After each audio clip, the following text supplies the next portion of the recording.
Oh, look at that. Mom, Yep. I'm not singing. I'm singing. That's right. Good evening, ladies and gentlemen, and welcome to the May 9th, 2016 meeting of the New Albany Plain Local Board of Education. We are certainly really very pleased that you're all here with us this evening. I would like to call the meeting to order and request a roll call, please. Mr. Newmoff. Here. Ms. Kalinowski. Here. Mr. Darrow. Here. Vice President McClellan. Here. President Kohler. Here. Would you please now join my special guest? This is Claire Hill, and she is going to be a member of the New Albany High School class of 2030. And Claire is my little granddaughter, and she came this evening to help lead us in the Pledge of Allegiance. Yay! I pledge allegiance to the flag of the United States of America and to the republic for which it stands, one nation, under God, indivisible, with liberty and justice for all. Good job, Claire.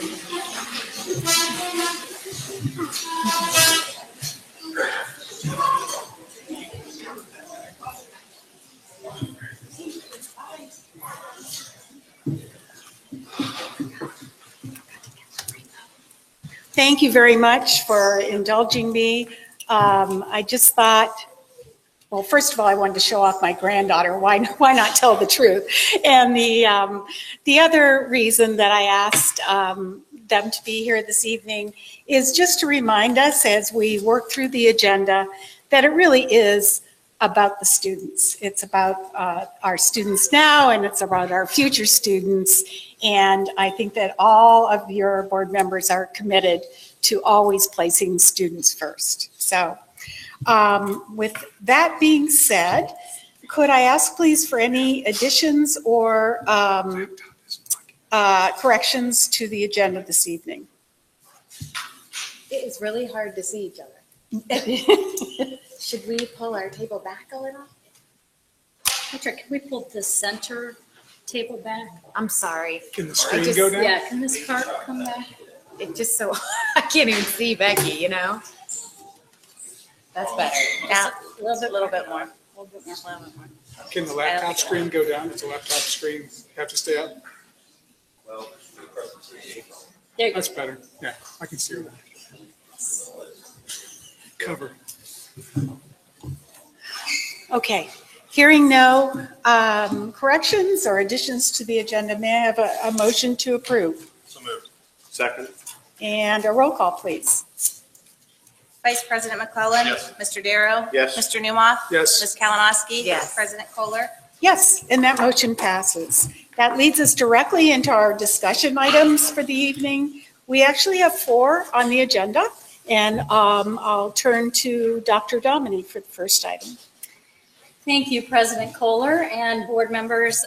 The first item on your agenda for discussion is the win-win agreement. Just to review, we've been spending time as a leadership team since January, reviewing that agreement, providing opportunity for the board to meet with the board's attorney and experts on the win-win, and then that culminated in the town hall meeting that you hosted last Wednesday. And so tonight is your scheduled opportunity for discussion about that agreement and what the board's next steps will be. All right, thank you very much. Mr. McClelland has been working closely on this, and I wondered if you would like to bring us up to date. Sure. Thank you. We've been spending quite a bit of time individually, as Laura and Superintendent Dominy mentioned. Thank you.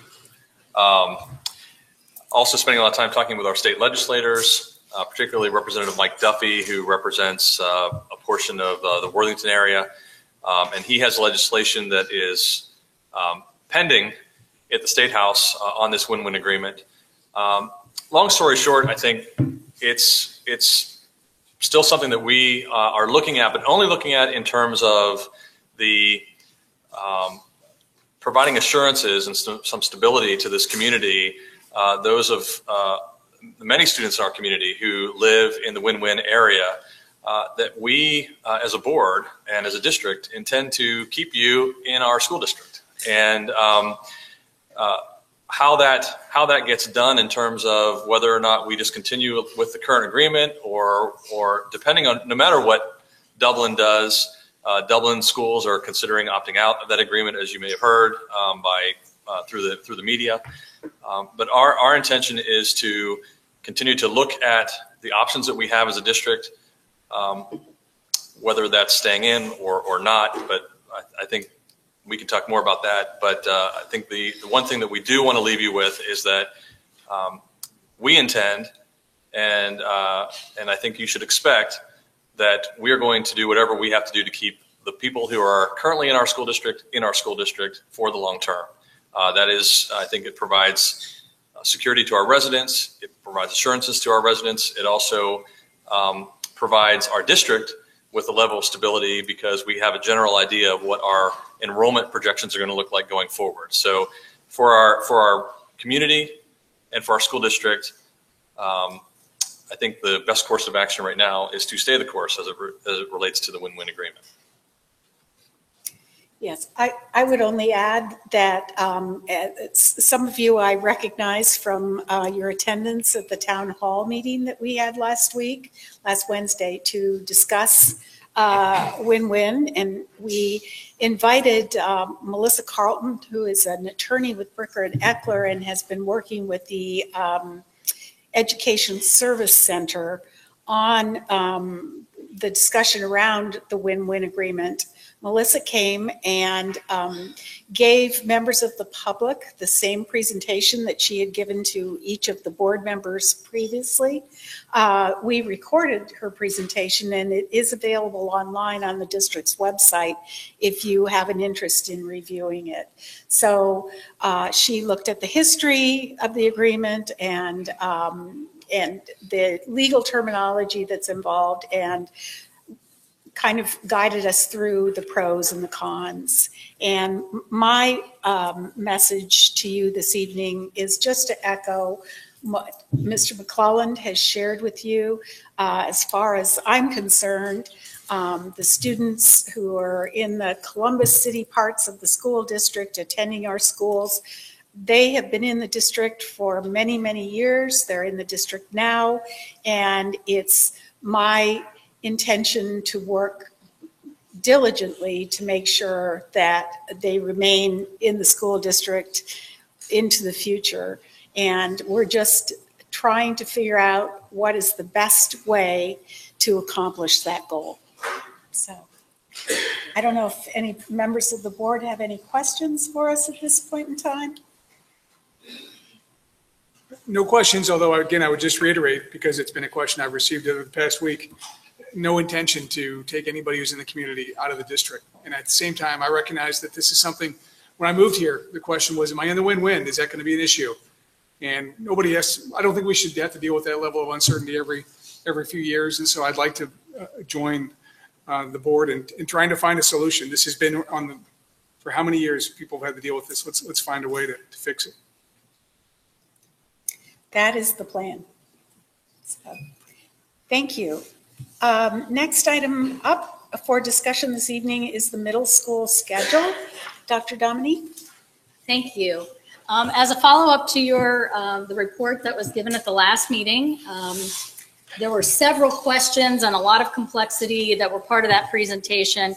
And so we've met with all of the board members over the course of the last week, Mrs. Gonda, Mr. Sawyers, Dr. Troyer, and I, to look through this and to present to you this evening a very direct and concrete approach to helping clear up what we think the remaining questions might be. If you'll go ahead and advance that first slide for me, if you don't mind. Thank you. So why are we looking at the schedule in the first place? I think you have this PowerPoint in your packet. Again, why revise the schedule in the first place? Overall, the teachers and Mrs. Gonda and Mrs. Raymond began in the fall starting to identify some issues they felt they had with the schedule, and they wanted to propose a schedule that really maximizes academic time and academic outcomes for students. Now, you're going to see some flexibility in that time, and we'll walk through that this evening, but the ultimate goal was to provide better academic outcomes with the time they had with students and to make sure that it was the most efficient use of the staff time that we had in the schedule. At the same time, throughout the course of the fall, there was a lot of feedback from parents and feedback from students about things that needed to improve in the schedule. So the revised schedule that was presented to you at the last meeting that you're going to see, hopefully with some more clarity tonight, is addressing these improvements. The first is, based on that collaboration with our teachers identified a schedule that reduces class sizes by academic core teachers teaching an additional period next year. So this year there are over 100 sections that have 30 plus students. Next year that class size without additional staff is lowered to around 25, 26 average.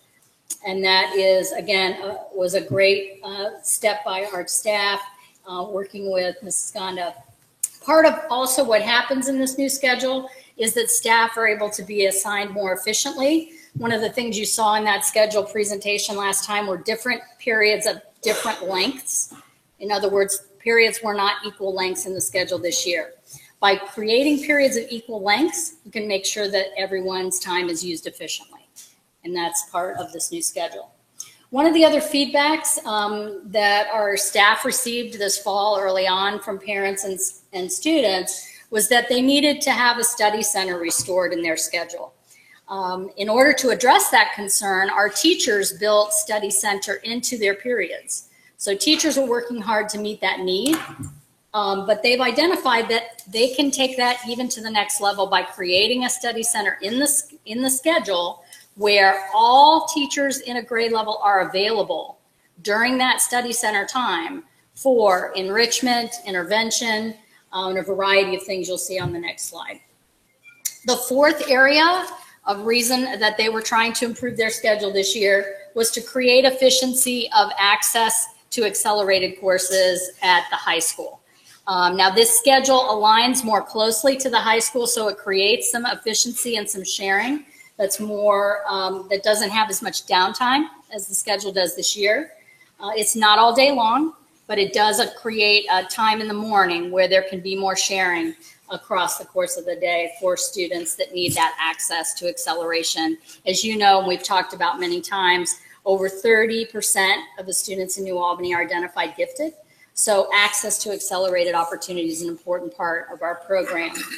And then finally, one of the last areas that what they were trying to address with this schedule was to give students more opportunity to see their age peers outside their SLC. That was more feedback that our staff have heard from parents this year, and this new schedule does allow that to happen. So during related arts periods, students can cross SLCs and be in those electives with students from other SLCs. And also that sixth graders have an opportunity to have lunch in this building. And that was another thing that we had heard from both parents and students. So what does that look like? Again, just side by side to help everybody see what's the same and what's really different. I'm not going to go through this line by line, but I think you can see the school day is the same length as this year. The lunch is the same. Passing time is the same. The same number of core classes, same number of related arts, same offerings as this year. And then the first difference that we just talked about in the last slide, that there's a difference in how we're approaching Study Center in the new schedule. This year, teachers are creating that, again, in response to what they see being the need of students and the fact that it's not available in their schedule. And next year, the chance to create that as an actual academic assist period. There's a community period this year that they're moving away from next year. And then they're moving back to a 3 days a week period schedule and a 2-day a week block schedule, again, to align with the high school. And you can see the impact on class size reduction.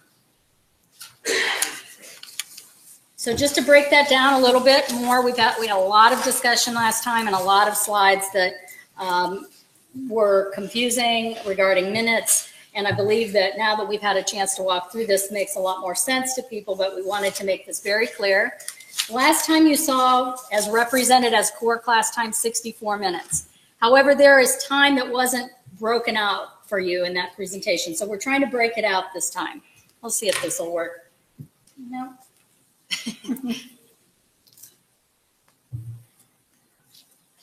Well, it works. I don't know if you can see that. It's really small. But so when you take that 64 minutes and you actually say, what's built into that though is the students have to walk between classes, right? So it's not really 64 minutes. When you add in that 3-minute passing time, it's really 61. And then when you add in a varying amount of time based on what the teachers identify the students need, sometimes that may be 5, sometimes that may be 15 minutes. When you average those different varying lengths of building study time in at the end of the period, you can see what that average minutes of periods would be. And across that varying schedule, that's around 51 minutes per period of academic time. In the schedule that's being proposed for next year, there are 53 minutes per period.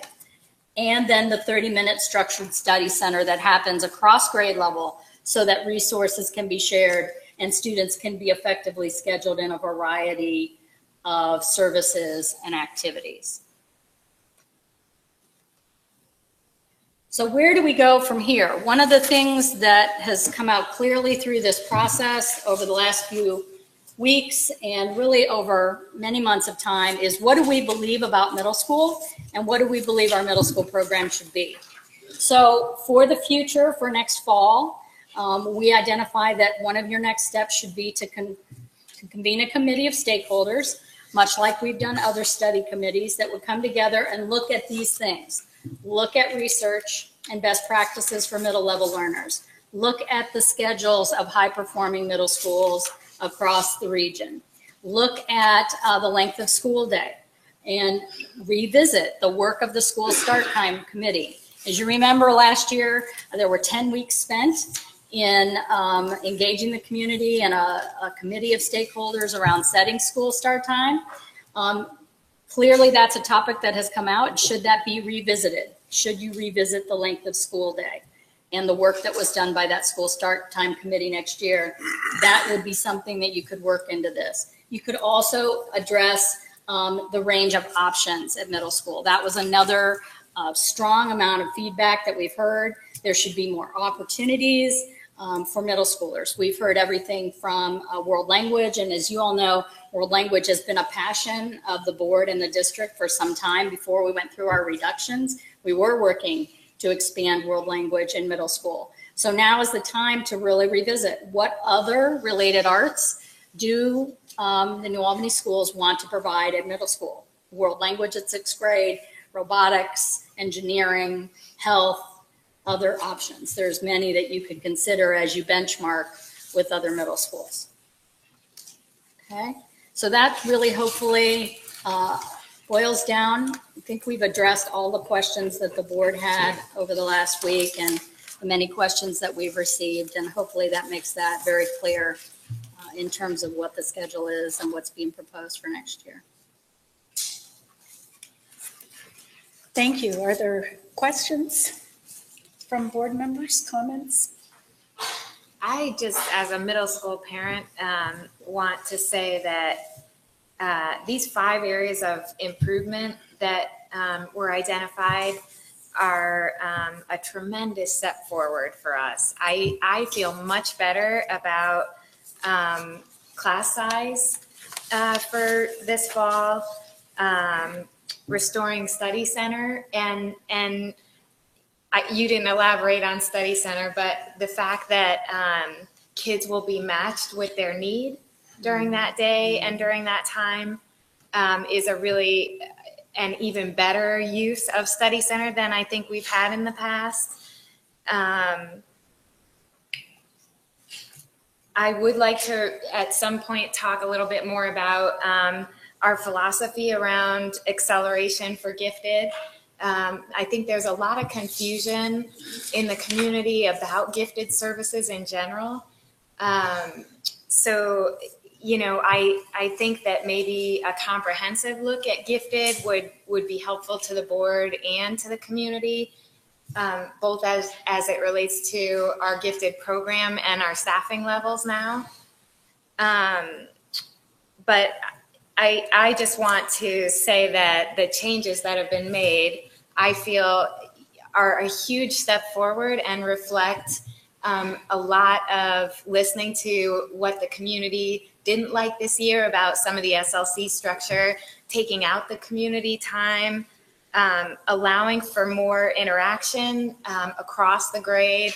I think we've solved for a lot of the major issues that were presented during the year. So I want to commend everyone for partnering on this, and I think it's a big step forward. I know, we're not completely there in the middle school, and I think it's the right next step to look at programming, school start time, everything in a more comprehensive way with a committee in the fall.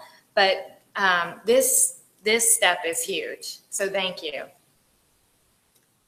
And thanks again to our middle school staff. I mean, this is not a schedule that we created, but they spent months of time analyzing the need. And so kudos really to the teachers and to Mrs. Ghana and Mrs. Raymond, who worked on this for so many months. And along those lines, Dr. Dominy, I'd like to thank the staff and the administration for listening to the comments of this board. And I think it shows the power of clarity, where this board gave really clear instructions on what our expectations were going forward, and that there's a lot that we can do using existing staff when we work together to focus on students first, the work that can happen. And the work that was done by the staff, by the teachers, by the administration, by you and by Mr. Sawyers, the ability to find this extra time to adjust the schedule in such a way that we're able to do this, lower class size, without additional expense, to work really within our budget and accomplish these academic results. The focus on academics, I think, is really what I am so happy about, and appreciate the work. Could you just clarify, going back to the core period minutes, I know there probably would be some folks who would look at these the 15, 16, 16, 17 and say, well, and I appreciate the breakdown on the numbers here, but going from 64 minutes to 53 minutes, what do we do to ensure that 53 minutes doesn't become 47 minutes or 45 minutes of instructional time? Right. Well, remember, one of the things that staff are doing by creating that study center time at the end of the period is reacting to the need of the student they see in front of them and knowing that child doesn't have a study center. So now they will know they can plan on that study center. And to Mrs. Kalinowski's point, I believe that staff are suggesting this because they'll have increased resources at their disposal during that time.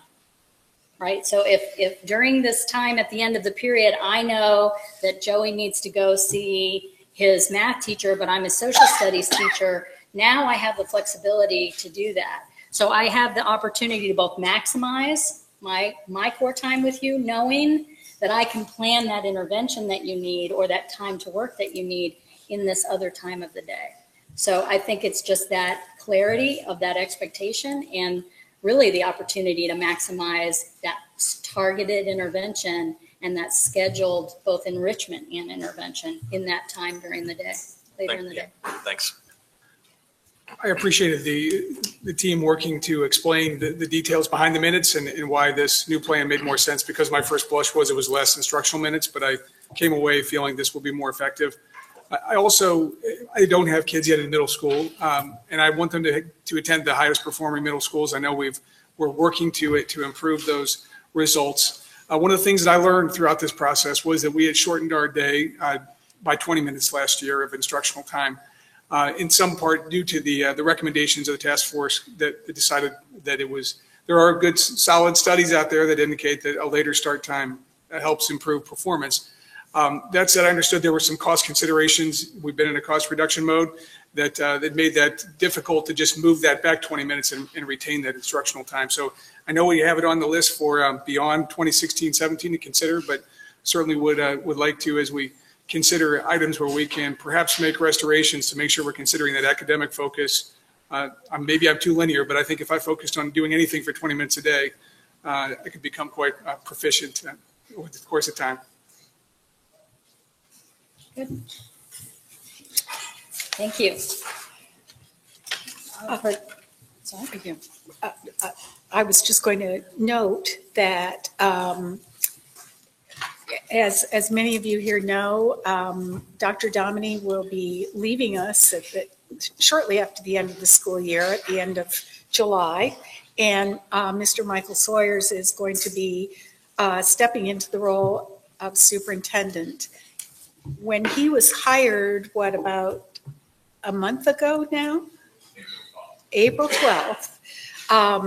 He prepared for the board a very extensive and detailed 100-day plan.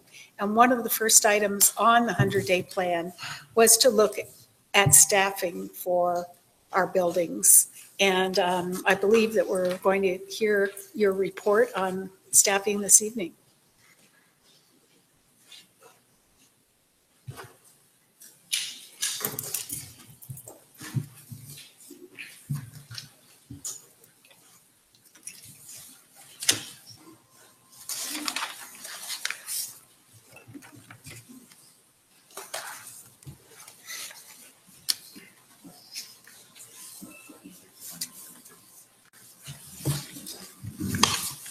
Thank you, President Kohler, members of the board, Dr. Dominy.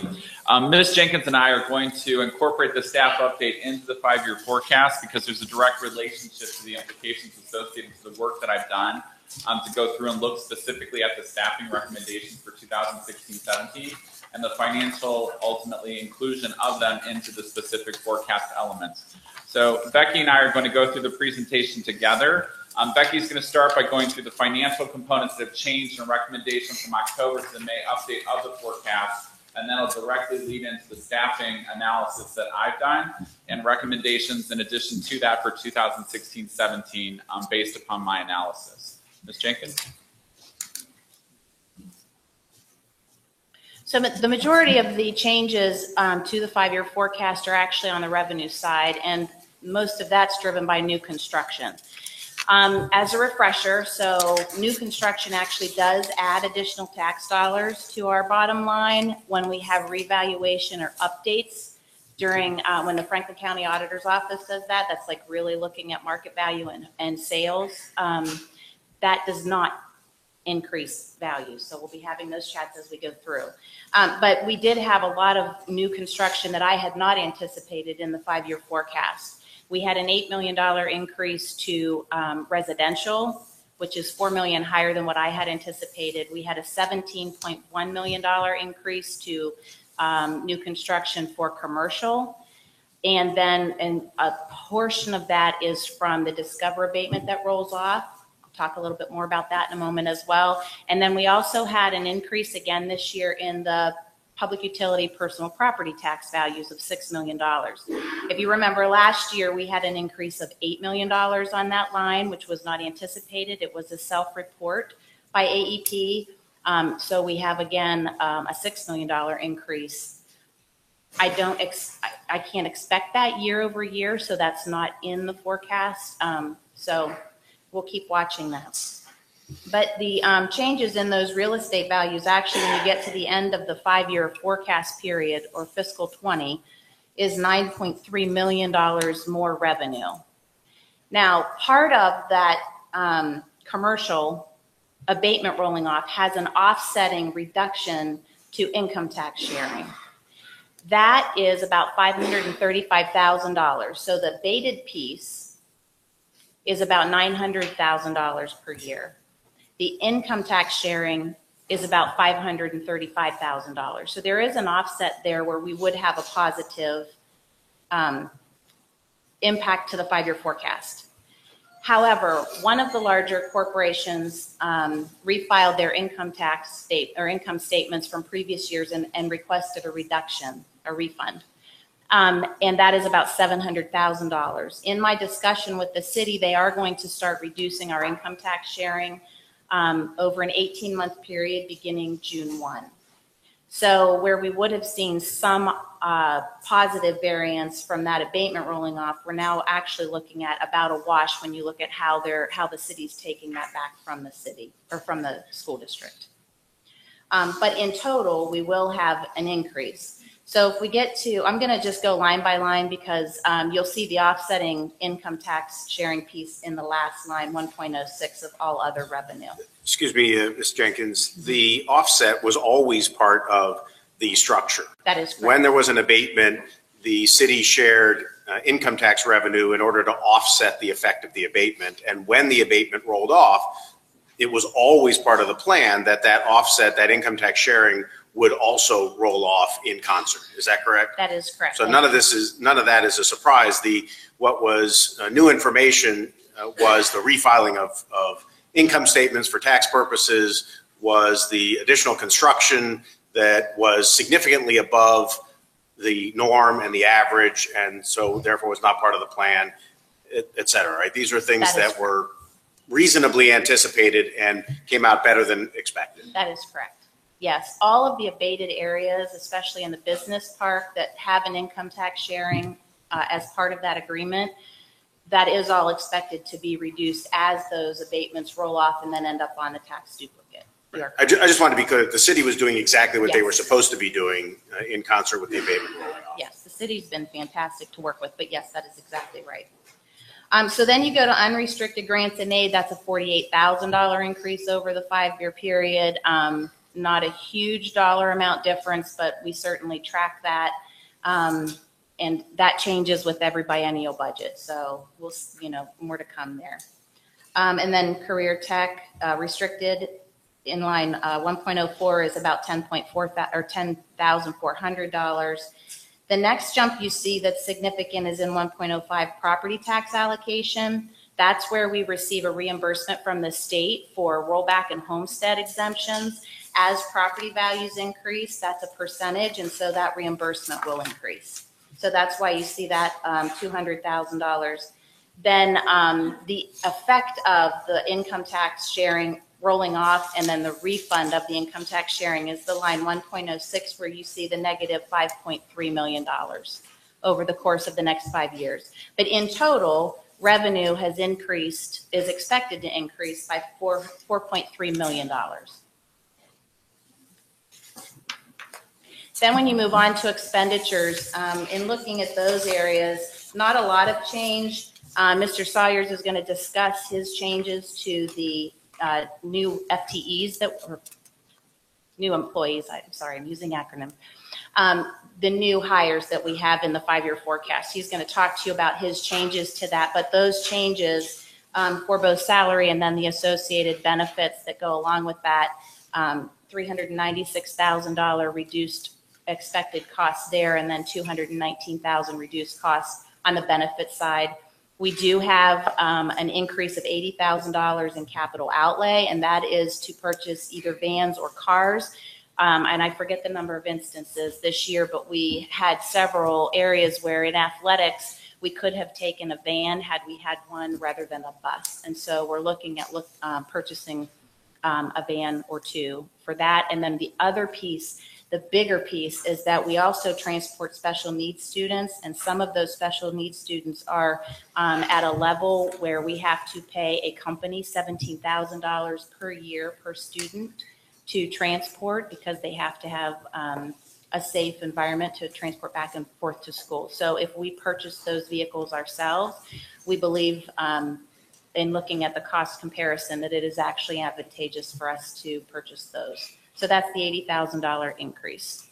So a total offset or reduced expected expenditure over the 5-year period of $536,000. So when we look at the ending cash balance comparison, I've listed what October's 5-year forecast showed, and at the end of that fiscal 2020, the 5-year period was a just over $2 million positive ending cash balance. And with the increased revenue and then the reductions in the expenditure, we're looking at $6.9 million at this point. So $4.8 million increase in the ending cash balance at the end of that 5th year.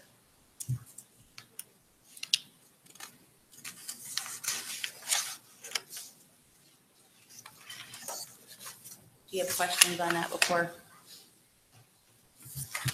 All right, we'll jump into staffing now. So as the board will recall, on April 11th, Dr. Domini introduced the staffing projections for 2016-17. This is actually April's slide from the board meeting that evening that showed you the projections that were necessary to fulfill the academic needs of students across our school campus. So this became basically the gauge in working through leadership and cooperating for the conversations that have taken place to compare to staffing to confirm for 16-17, based upon the charge given to me by the board, after being selected to become the next superintendent, to verify the staffing levels that were expected for 2016-17, their budgetary implications, and to confirm that we're living within our forecast. So none of these positions actually were an increase. They were built into the actual forecast that was presented in October of 2015 as part of the plan. So in my analysis, these are the confirmed teaching positions for 2016-17 that will move forward. We are required through services, through Ohio Revised Code, to provide psychological services for Marburn Academy when it opens here in New Albany. Dr. Domini has talked about this previously at Board of Education meetings. So we are recalling a psychologist this evening on your agenda to fill that vacancy that's a requirement by law for services that must be provided by the home public school district for the special education location that's within our school district boundaries. So Marburn's new school will open across the street from the fire station, and we are responsible for psychological services. So there is a recall from reduction in force actually on your agenda this evening for action. Secondly is the 2 special education teachers. The new multi-disability unit is required for middle school, intermediate middle school age students, so upper elementary and or into middle school. So that'll transition based upon the work that Mrs. Saunders is currently doing to identify what that ultimately will become. But based upon the services that are required to meet the individualized education plans of our students, there's an additional teaching position that is required. In addition to that, based upon the conversations with the leadership team, as well as the guidance counselors across the school district, we're adding a mental health specialist support role into the school district to help with the current outsourced services that are provided on our school campus to help our students that are in crisis across the school campus itself. So there's a developmental aspect that's coming in the second position to help fulfill the charge provided to me. At the elementary level, based upon current class counts and enrollment projections, we are recommending the addition of a kindergarten and first grade teacher, as Dr. Domini has spoken about in the past. The kindergarten teacher and the first grade teacher will take class counts, ultimately for class size, at K1 to 21 to 22 ratio is our expectation for 2016-17 when we open. That will help us with early literacy and the conversations we specifically had about developmental reading that needs to take place at that early age. So we will add a kindergarten position at the K1 building, and the first grade teacher is actually on your agenda as well this evening for recall from reduction in force. That position is justified and necessary. 2 fourth grade positions are required based upon shift in student enrollment. So you know our students progress clearly through the school district, and we have bubble groups that move. We have a 5th grade group moving to 6th grade, that's a bubble for us, and we have a 3rd grade group coming to 4th grade, that's a bubble for us. Their enrollment's actually higher than the current number of students in that grade level.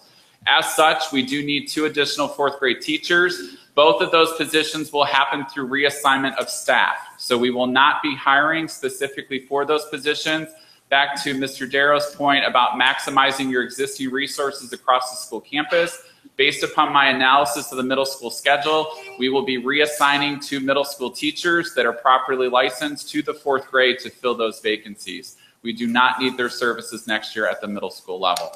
Based upon the agreement of the teachers to pick up additional courses every single day to reduce class size. So we have availability of human resource to fill those positions somewhere else on our campus to meet our student needs. A reading math intervention teacher is necessary in grades 2 through 5 to provide additional support for at-risk students, and a gifted intervention specialist is also coming back at the elementary level based upon the reductions. We've clearly heard throughout the community about the need to actually increase gifted service support across the school campus. Mrs. Kalinowski talked about it this evening as an ongoing area that there's significant questions about in our school community. We're happy to work through Dr. Domini, Dr. Troyer and Mrs. Saunders to talk about gifted services. We can plan for that to come as a presentation to the board to talk about the continuum of services that are opted for gifted. I will tell you, and you're going to see it in just a second on the next slide, this is an area of opportunity that still requires additional analysis. So in the last 2 weeks, my focus has really been on a lot of budgetary things that I'm going to talk about clearly standing here this evening. So gifted is one of those that I'm going to tell you we have to come back to. So I do believe that there's opportunity to continue to look at gifted in preparation for the 16-17 school year, and you'll see that I've accounted for that as an opportunity in the staffing levels that are still projected. Mr. Sawyers, so what was our, prior to the levy failure, staffing levels for gifted? Five Or total. 5 total, correct? And what is it today? 2. Today it's 2.5. 2.5. We cut it in half. So this addition would make it 3.5. And the focus of this intervention specialist is strictly on the elementary school. Correct. So that would be good, just to have a comprehensive look at gifted, I think. I don't feel like I totally understand how we approach services and our staffing levels around it. So I know I get a lot of questions on it, so I think it'd be good for the board to really get a comprehensive view, and then, you know, it gives the community an opportunity to hear both our philosophy and our current staffing and maybe our vision for the future for gifted. Absolutely. Additionally, there's a high school social studies teacher that's been confirmed. This will not be from recall from reduction in force. No one's accepted the posting for the position, so this will be a hire within the school district. So the position is actually posted, but it is necessary based upon student enrollment and course selections at the high school within the social studies department. Pending teacher positions still on the list for next year that we have yet to make a determination on. The first is a recall from reduction in force specifically for middle school art. We have an ongoing enrollment review with Mrs. Gonda. We actually met again this morning to look specifically at the student-related art selections for 16-17 for current students in grade 5 moving to grade 6. We have not been able to make a conclusive decision on what was required for art. So until we can justify it, I cannot actually put it on the agenda for recall from reduction in force. So you may see this on May 23rd. You may not see it until the June work session. So we are trying to progress through this as quickly as possible, but we're trying to be diligent and make sure that we're adhering to the expectation that we're living within our resources and really ultimately justifying it to meet the academic needs of students. So I mentioned before that when you look at the total FTE count, I have 2 positions in the forecast that I have not yet to assign. And presently, the dominant areas that we will wait for, the first is reserved for enrollment change. And the best example I can give you is 2 years ago, we had a bubble group for registration in the summer. We had over 30 students that registered in July and August to attend 3rd grade. That added a 3rd grade classroom. We have no idea how many students will or will not register for what specific grade. On average, we have about 125 students minimum each summer that register to come to New Albany Plain Local Schools the following fall. So we do know we will likely get 125 students that come in. We will have plus or minus 50 students that move out. The question becomes, what grade are they when they register for the 2016-17 school year?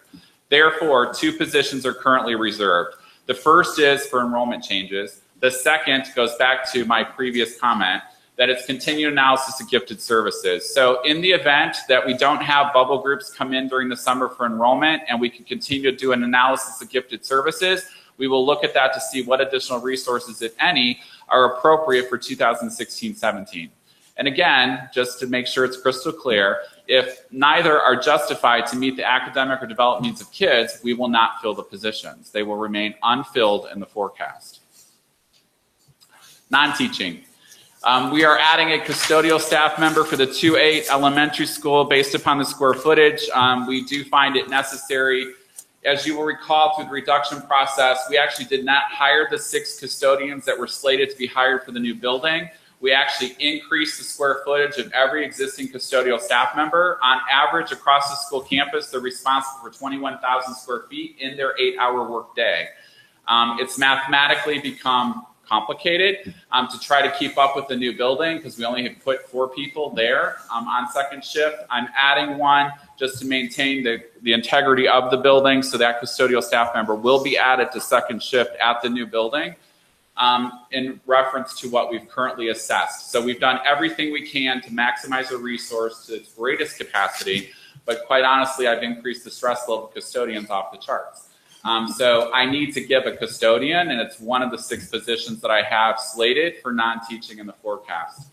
Mrs. Kohler, in previous conversations at board meetings, talked about the guidance secretarial position related to the college center. We did do the analysis with Mr. Carter at the high school, and we are adding an additional half-time.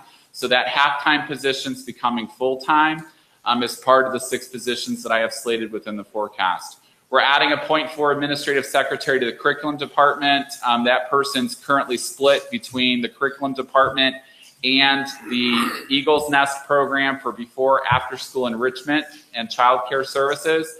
That will actually go to the other part of the .6 receptionist. So I'm repurposing roles specifically within the school district and offsetting the work responsibility. Curriculum needs additional support because, as you recall, I made the recommendation last month that with eliminating my position within the school district, we're going to repurpose it to become a director's position to support curriculum. And instead of having one curriculum director, we will do a director of elementary ed and director of secondary ed without additional expenditure to the school district. The pending side for non-teaching is in the wonderful world called transportation. So the easy example I can give you is we currently anticipate at least 2 additional bus drivers are necessary to transport eligible middle school and high school students due to enrollment shifts and bus capacity. The easy one I can give you is 5th grade. 5th graders become 6th graders in the fall. There's 170 more of them that have to be transported that are not transported today. Those 170 students have to be divided amongst the current crowded middle school, high school bus routes. I can't physically fit them on the buses. So I know standing here today, it's a minimum of 2 additional drivers that'll be necessary in the fall. I have to make sure, and that's why they're still pending, that all the routes work based upon the magic of putting them together to figure out that it's 2. I don't expect it to be more than 3, but presently on paper, doing the street assessment, and we will have to shift bus routes to basically increase capacity of a few other routes to keep it to 2. But right now, I believe it's only 2 additional drivers that'll be necessary to support middle school and high school. And then if that does happen, there could be an inherent benefit to the elementary in the future. Any questions related to staffing before I go into the next section? Do you want to say a little more about the inherent benefit? Not yet, Okay. because I need to verify that it's actually going to work. Okay. So that'll be a teaser for a coming attraction, Mrs. Kalinowski. All righty. Sorry. That's okay. We don't want to give false hope. But it's really good news. I think it's going to work. May I ask a question about Marburn Sure. and the psychologist position there? When is that building slated to open?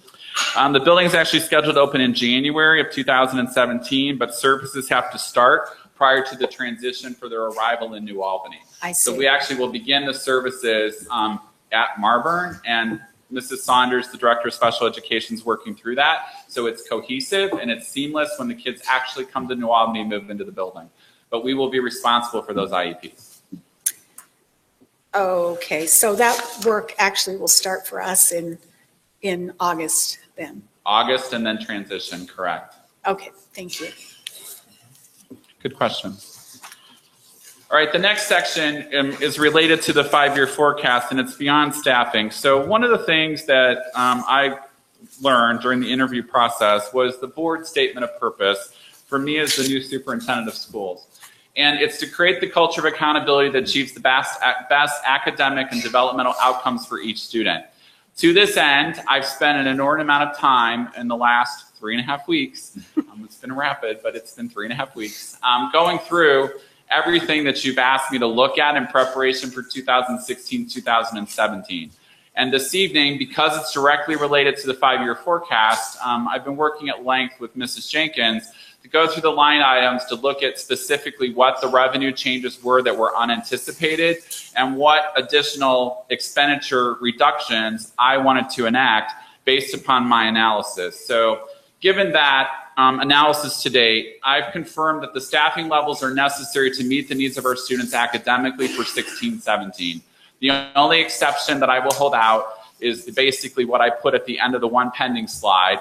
Gifted services still requires further analysis pending changes in student enrollment. So we still can come back to revisit this. I have 2 positions that are not yet assigned in the forecast that I talked about, but all the other academic needs have been accounted for through the staffing conversations, the student registration processes, and everything that's happened related to this thing called staffing for 16-17. In that same conversation with the board, your next charge was to do the budget review and planning that directly ties to staffing that has an inherent relationship to this thing called the 5-year forecast.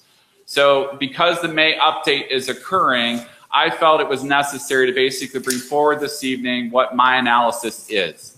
And I've spent time going through all of that, and I'm going to share that with you this evening. I believe there's an additional opportunity that has to be put on the table for continued conversation with the Board of Education to determine what you wish to do with it.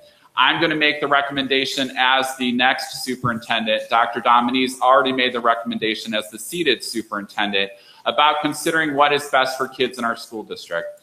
What opportunities have a positive impact on student achievement and attendance, and quite honestly, what does our community expect? And it ties back to the statement of purpose. Part of what you asked to do in the statement of purpose is to create the culture of accountability that achieves the best academic and developmental outcomes for each student. I believe I've accounted for the academic outcomes that have currently been asked for by the Board of Education that are incorporated into my 100-day plan.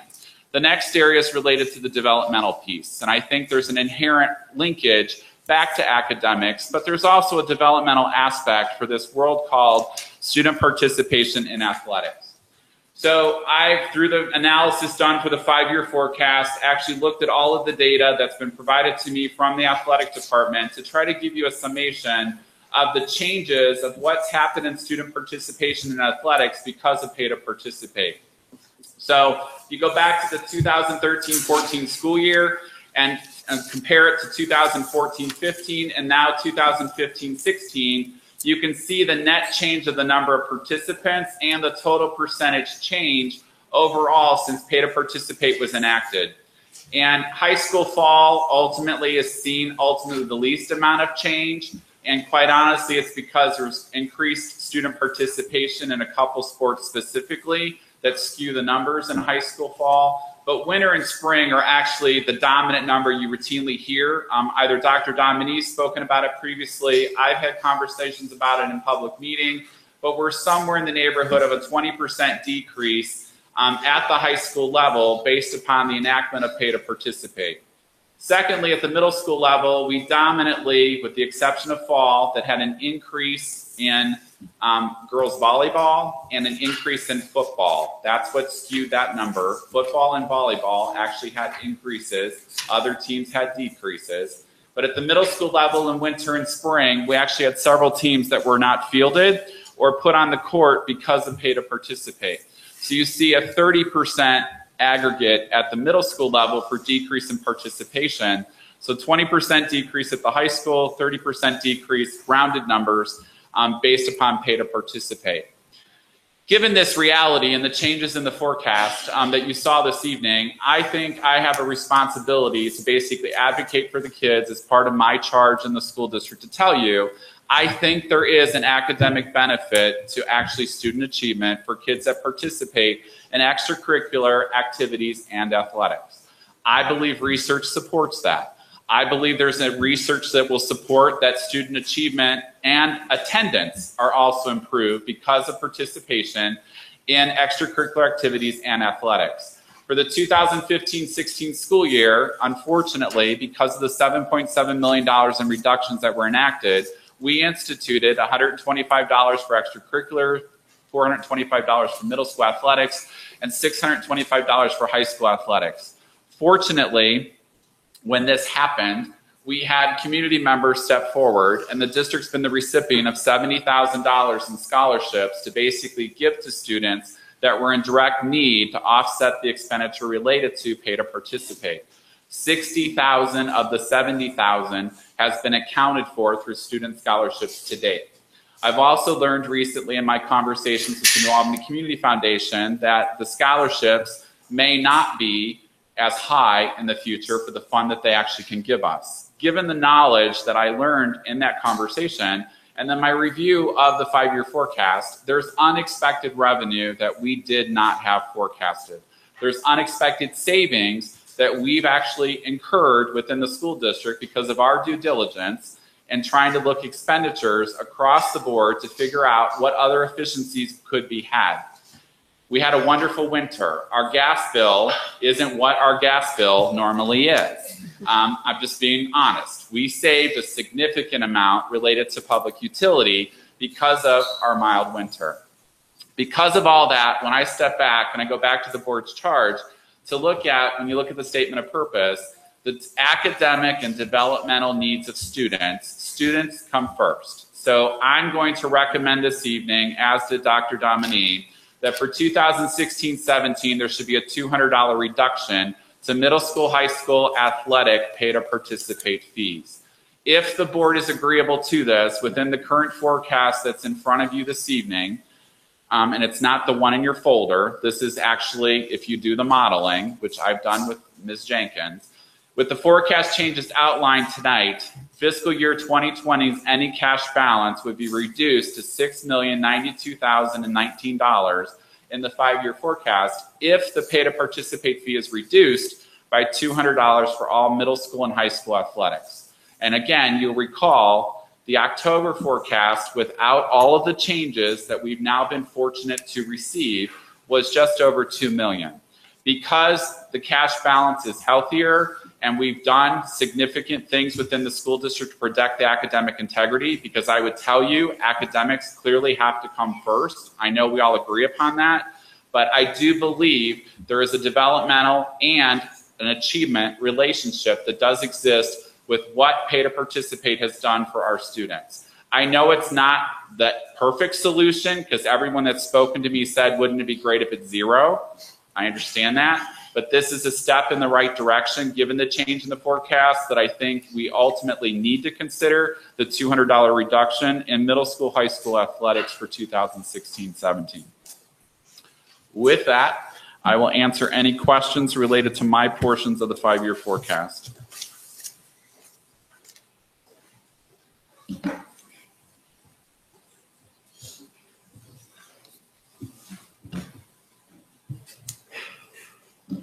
Are there no questions?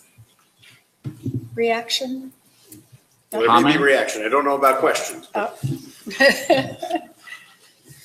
Well, I noticed the word comments on the last slide also. So does anyone have any comments to make about what we've heard this evening? I'll be happy to jump in. So, Michael, I appreciate the work that's been done. First and foremost, as I said earlier, the efforts on the part of you and Dr. Domini and Treasurer Jenkins and the staff as well to focus on academics first is the most important thing. So I appreciate that that is what came first. The reduction in class size, the addition of a gifted coordinator, the reduction in class size and hiring of additional staff in the elementary school, these are all very good things, and I think the right direction to go to assure academic integrity, as you phrased it. Your recommendation has a net cost over a 5-year period of $830,000. So I think it's critical that we recognize that while we are all sensitive to the fact that pay to participate fees are very high, and it's clear that they have had an impact in participation rates. I think it's equally important that we make very, very clear that the recommendation that you've made is $830,000 that we are asking the taxpayers of New Albany to pay in order to reduce those fees. And I think that's something certainly worthy of consideration. And I think it is important. I participated in athletics and extracurricular activities when I was in high school and middle school. And so I think it's important, and I think it's a perfectly reasonable recommendation to make on its face. Yet there are other things that we also must consider. We need to have additional deliberation and consideration of what the right plan is for the gifted program. While there's been a reduction in 2 staff members in the gifted program, there's also been a realignment of the gifted program to emphasize acceleration over some of the other elements of the gifted program. And I think there's some pretty strong evidence to support that. But nonetheless, the academic side of that needs to be looked at too. There are parents who have other wishes in the community besides the emphasis on academic and extracurriculars. Some people still talk about, still have concerns about transportation and other issues like that. We need to look at all of those things. And to the extent that we look at all of them, it could be over $1 million. And next thing you know, our ending cash balance starts dwindling again. And we don't know if the winter is going to be rough for the next 4 years. So I think we have to be very, very cautious and certainly mindful of the fact that this is important, that extracurriculars are really important, but there is no free lunch. And I think it's awesome that we have such great participation here tonight. The fact that there are so many students and parents and faculty members who are here have chosen to participate in this, I think it's absolutely wonderful. We'd love to have you here every board meeting. What I think would be even better is to take the passion that you have that brought you here tonight, that had you sign on to the petition that's out there, that you take that passion and rally the Booster Association and find ways to raise additional money. If you think those fees should be lower, find ways. Do things that need to be done.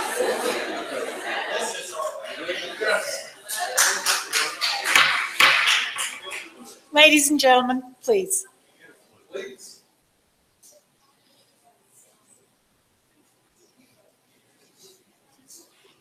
Mr. Darrow, would you care to continue and finish your thought? Sure. So, I appreciate the passion. And I'll just remind you that what's been recommended is $830,000 of additional spending from the citizens of New Albany. It's a lot of money. It matters. And we need to consider all of it. I think it's a perfectly reasonable recommendation. I'd love to see the fees come down. It looks like there may be a way to make that happen. All I'm saying is, if it's going to get lower, we need everyone's help to make that happen. Thank you. Thank you. Other thoughts this evening on this issue?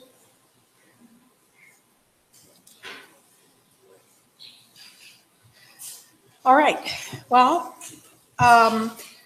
I too would like to thank you for the extensive analysis that you've done on this. Like to also kind of let everybody know where I stand on this as well, because frankly, I've already made up my mind about what should be done. Just to go back and share a little history with folks who may not be aware of what happened to have put the district in this situation. In 2014, there was a levy on the ballot that failed. And we, as a board, knew that we were going to have to make what I called at the time draconian cuts in order to get our budget back into line, understanding that there would be no additional revenue coming in for the foreseeable future. So we directed the administration, the board did, to come back to us with a plan that above everything would protect the classroom. So the recommendation came back to, and that's where we lost significant amounts of busing. And that's where the board had to deliberate on the pay to participate fees as well. Mr. Klein, who was on the board at the time, was part of the discussion, And like the other 4 members of the board, he voted to approve the reduction plan. None of us did it capriciously or with any real belief that this is where we would stay forever. It was an awareness of the fact that we were in very difficult times, and even with the cuts to pay to participate and significant other cuts in other areas, we still had to lay off over 100 people, 53 of whom were teachers. It was a very difficult time for all of us. Our instructions to the administration as a board following that were that any increase in revenue that came in after the levy failure, we had directed that that money go towards the cash balance. It was our belief that before we did anything else, we had to build up the cash balance because there was no guarantee when, if ever, the citizens of New Albany were going to be willing to approve another levy. And so we did start to build our cash balance, and we've seen incremental improvement to that cash balance over time. Now, based on what you've heard here tonight, our financial picture in terms of revenue has increased dramatically, and it is extremely exciting news. The economy is improving. People are building new homes, and that had not occurred for a number of years. The real estate building situation, especially for homes, had really leveled out and was frozen in time, basically. But we're seeing an increase in that. People are feeling more confident about the future, more confident about the economy, and that benefits the school district. So at this point then, I think Mr. Sawyer's analysis is absolutely correct. We are in a position now where we had no way of anticipating back in 2014 that when we looked at our 5-year forecast from this date forward, that we would be looking at a $4.3 million positive variance. That's incredible news. And I want everybody to celebrate the work that's gone in to making this happen. It is not business as usual. We are establishing a climate of accountability here where everything we do is reviewed in depth. We look at the data. We are challenging each other to think of how can we accomplish the same goals or do even more for students with the same amount of money or even a reduction in the amount of money. And it's a very exciting time to be involved with the school district because we are really reestablishing the way that we do business. So what then do we do with this $4.3 million positive variance? The conservative piece of my heart says, you know, maybe we need to tuck it away for a rainy day. But that wasn't why I was elected to this Board of Education. I was elected to represent what's best for students. And the statement of purpose that Mr. Sawyer has referred to earlier this evening, we actually defined each and every word that you're going to find in that purpose. And perhaps the most effective or the most important of these definitions is the definition, what do we mean when we talk about educational and developmental outcomes for students? Well, it says right in here, when we're talking about students, it's about the kids, not the adults, period. Parents, teachers, administrators, support staff, and community members are all important partners in our work. Nevertheless, the discussions, the debates, and the disagreements must be focused on what's best for our students. And based on the reasons that Mr. Sawyer's outlined this evening, I believe that what's best for our students is to reduce pay to participate by $200 at the middle school and at the high school. I also, though, am a little unsettled by the reaction to Mr. Darrow's comments from the crowd, because I don't believe it's totally up to the school district to do this work alone. I think there's three prongs to the solution. One is that the school district is in a position now that without sacrificing academic integrity, we're in a position to be able to do something to help the families of the students who are participating in these activities. It's the right thing to do. I believe we should do it. But there's also a parental responsibility. I've had phone calls and emails from people who don't think we should be changing pay to participate. And the example that they use is when the board offered full-day kindergarten. That was an optional program for parents, and the ones who chose to take advantage of it are paying the full freight for their child.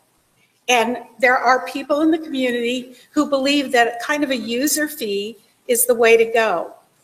I think that the answer is somewhere in the middle. So I think that the district has a responsibility, and we should do it with open hearts to support our kids. But I also think parents have a responsibility. And I know that Mr. Darrow got boos or mumblings when he started to talk about the booster organization. I know how hard it is to find volunteers and people to work on different activities and for different missions. I mean, it's a very fast-paced society, and I think there isn't a person in this room who doesn't feel absolutely up to ear by all the responsibilities that they have. But nevertheless, those car washes and bake sales and things like that that we did when we were in school not only added to the financial, the monies that we could use to benefit kids, but they really built this wonderful sense of community. I've been worried about our sense of community. I'm less worried seeing all of you here because you've united around a common cause. And I think we need more of that. I think it's a wonderful thing. But let's work together on this. I'll do my job and other board members will do theirs. And I believe that we can lower our fees by $200. I believe that parents, you should still understand that you do have responsibility to help support your individual children. And let's work together to build a support system so that the entire community has buy-in in what is a very, very important thing for our kids. So that's where I'm going to end up. And that's why. I'd like to just thank you for the comprehensive analysis of our staffing needs and our recommendations to review some other areas moving forward. And in particular, your recommendation related to pay to participate. When we first made this decision, I remember having tears in my eyes when we passed this, because I just felt like this could potentially, the chart that you showed with decreased participation could potentially play out. So along with Mr. Klein, we all grappled with, do we go there? And it was not easy, but neither was the reduction in force. And we are nowhere near restoration on the academic front, full restoration. And, we have a long way to go to restore our academic programming. And I too have gotten feedback from people who have urged me not to do anything on pay to participate until we've gone further in the classroom and restoring our academic program. However, I do think that we are about looking at the whole child, and the reduction in participation in athletics is sad. And I hate to have any child not be able to participate based on the fees. So I am supportive of taking this step in the direction of defraying the costs to participate. And I also share Mr. Darrow's perspective that we have to come together and kind of meet each other halfway with this right now. It's not going to be possible for us to take away all of the fees because we need to have a balanced approach in the way that we go about restoring some of the things that were lost with the failure of the levy. So I would love to see some more participation in fundraising and boosters too. I'm not quite sure I understand the reaction that we're getting to that. And maybe you'll fill us in the public participation segment. But, you know, it's a step in the right direction for us to look at reducing the costs. And I would love to see the community take a step toward helping us. So I'm very supportive of the plan you put together.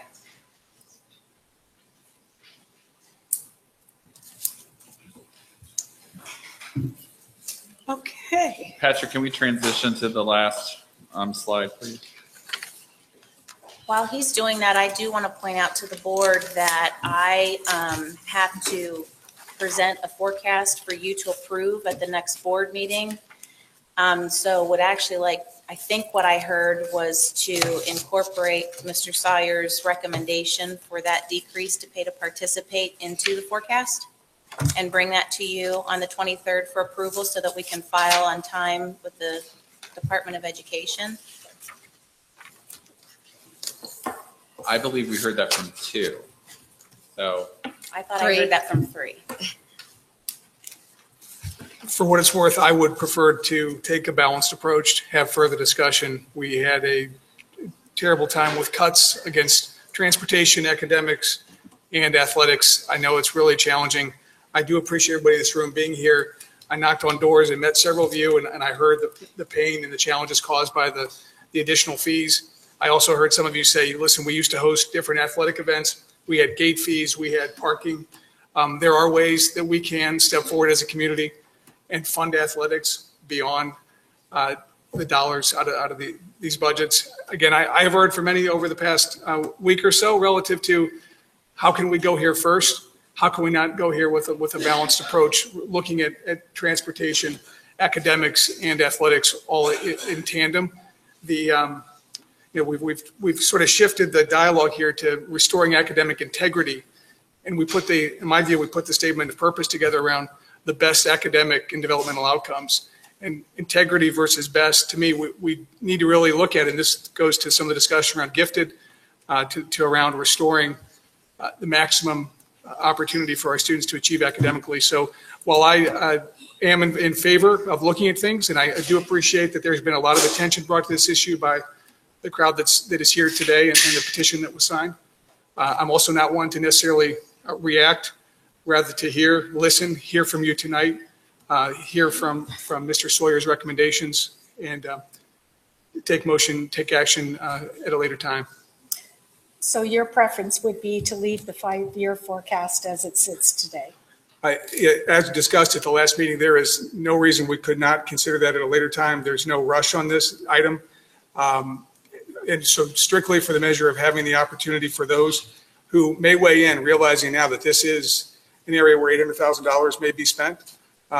We have a larger part, I shouldn't say a larger, another part of the community who will be concerned with academic and transportation issues. I would prefer that in the spirit of the cadence of legislation of how a bill becomes a law, that we actually allow some time for the community to react otherwise. Mrs. Kalinowski, you stated your support for the recommendation this evening. Yes, I'm supportive of it. So what is the impact if we don't ask you to take action at the next meeting? So if it's not included in the next forecast, I will present the same one that you have in your folders and that I sent out to you with the 6.9 million ending cash balance at the end of fiscal 20.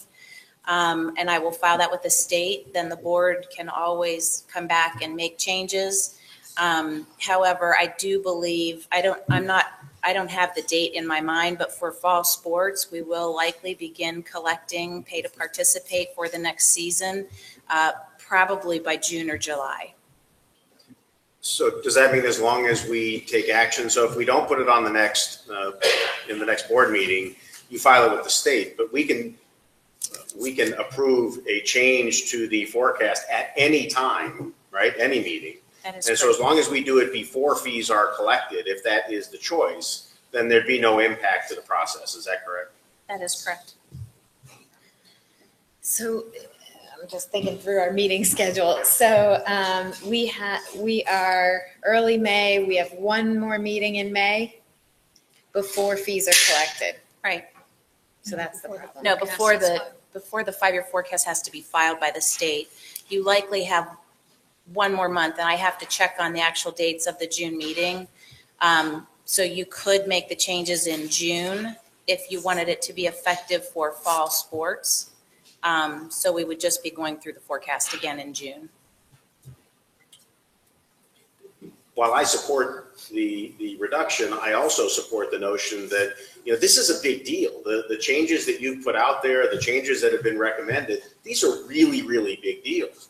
And Mr. Newmoff's suggestion that we give the community an opportunity, I think a word that somebody's used at one point is let it percolate through the community. I mean, I think that's a perfectly reasonable thing, given that we can change the forecast at any time.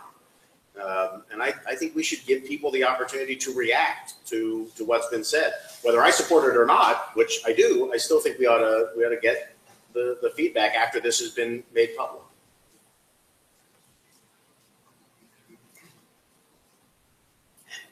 You want me to respond? I just want you to tell us where your thinking is so that. Well, I mean, I appreciate everybody being here tonight. More importantly, though, I appreciate all the work that has gone into the presentation from Mr. Sawyers.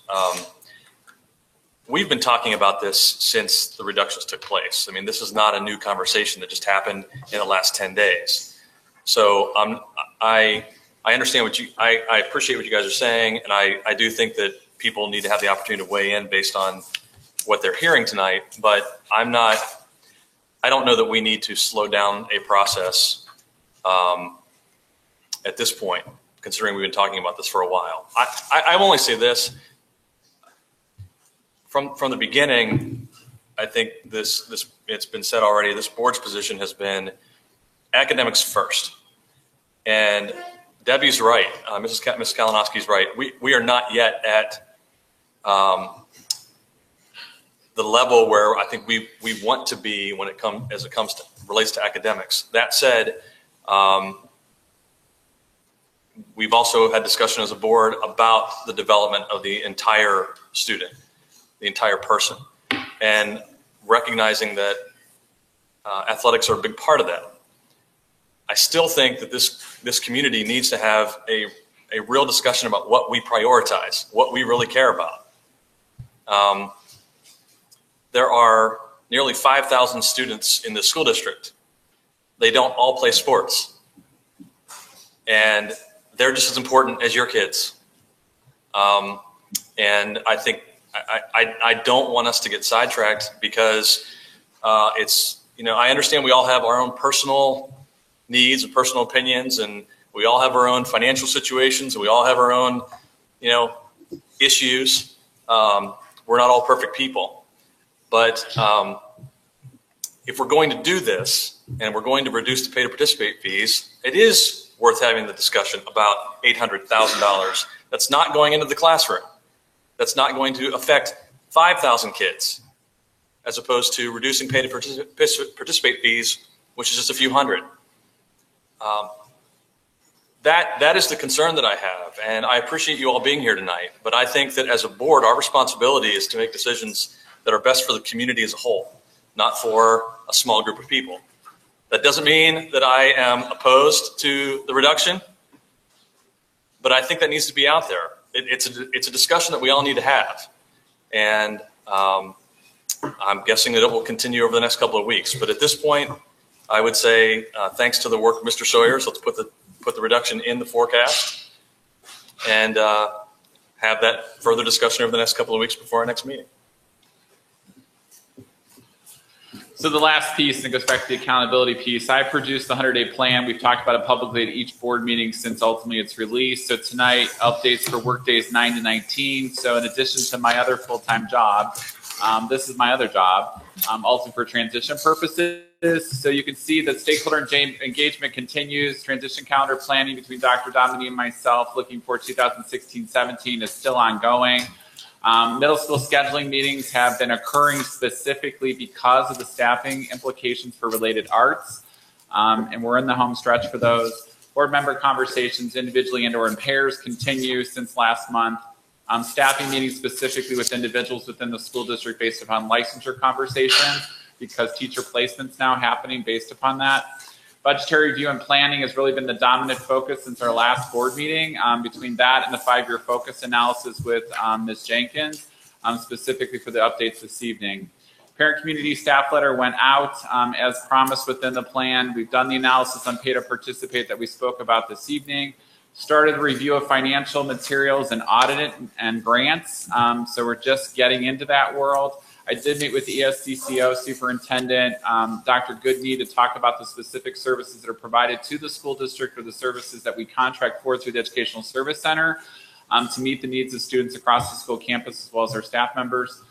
Tonight on your agenda, we have the recommendation to hire Amy Warren as the new high school assistant principal. So that entire process has gone through the application process all the way through the interview selection process. So tonight we have a recommendation on your agenda to hire her to become the new assistant principal at the high school.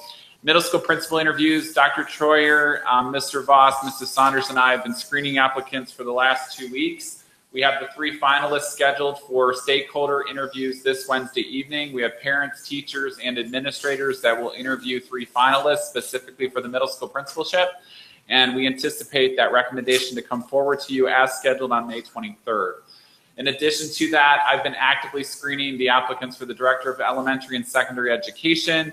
I will have a recommendation minimally on the 23rd for the Director of Elementary Education. I've selected that individual, and I'm working on the Director of Secondary Education.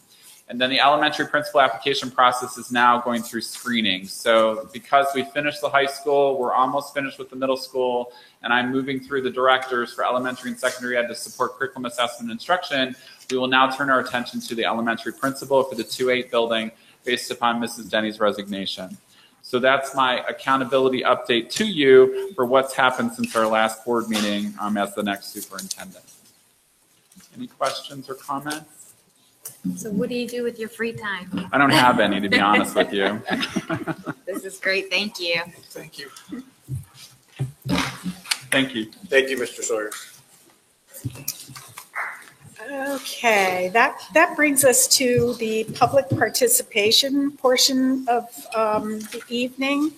I think we probably have some speakers. And I'll just remind everyone of a couple of things. And what I'm going to remind you of is all printed on the back of your agenda there. But just to review, when you come to the podium, if you would give us your name, your address, and whatever group that you are representing, if that is relevant to the conversation. I will let you know that we limit each individual to no more than 5 minutes, and Ms. Jenkins will keep time for us and give you a heads up when you have 1 minute left. We do that so that as many individuals as possible can speak to the board by the end of the 30-minute time period, which is what we have in place according to our instructions and board rules for public participation.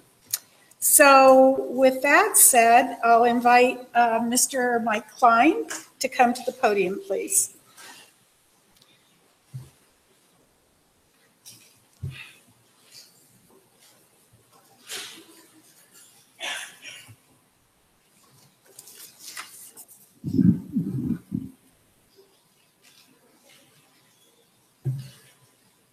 Good evening. Thank you very much. My name is Mike Klein, 5406 Bullfinch Drive, and that is on the west side of the district. I appreciate all the hard work that everyone puts in. I know how difficult it is, so thank you for your work on the board.